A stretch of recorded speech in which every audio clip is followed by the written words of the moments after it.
Have you noticed that temptation feels the same in every generation? In Matthew 4, Jesus faced three specific temptation attacks in the wilderness. The first temptation targeted appetite, not just hunger for bread, but appetite can also be for the desires of the carnal nature. The tempter said, "If you are the Son of God, command that these stones be made bread." Matthew 4, verse 3. Satan was urging Jesus to satisfy a real, legitimate need, but through instant gratification rather than God's timing and provision. Appetite can mean food, pleasure, lust, cravings, comfort, anything the flesh wants and wants it now. The danger is not in the need, but in the demand to fulfill the need outside of God's will. So, how are you in the area of appetite? Do you live with discipline and self-control? Or are you ruled by urges, cravings, desires that whisper, now, not later? The second attack was in the area of presumption and pride.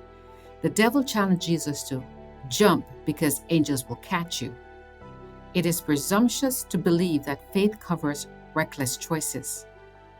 The third temptation was an offer of earthly gain in exchange for worship. The devil said, "All this I will give you if you bow down and worship me." Matthew 4, verse 9. Satan wasn't just after a momentary bow. He was after Christ's loyalty in exchange for earthly rewards. In these last days, worship will become the central issue, especially as we near the crisis around the mark of the beast. Who we worship, how we worship, and when we worship will separate the faithful from the compromised. God has given clear instructions in His Word on how He is to be worshiped, but He never forces worship. Forced worship is not of God. It's a hallmark of the enemy's kingdom. So if laws begin to emerge that threaten your livelihood, your ability to buy and sell, or your freedom, all in the name of forced worship, know this: that is not from God. That is the system of the beast. True worship flows from love and obedience to God, never from fear, coercion, or manipulation. Make no mistake, the enemy will attack us in these same three areas: appetite, pride, and presumption in worship.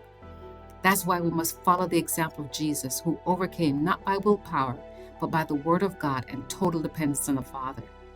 So today, ask the Lord to strengthen you these three battlegrounds so that under pressure, even in the face of loss, pain, or persecution, you will choose to worship God in spirit and in truth, no matter the cost.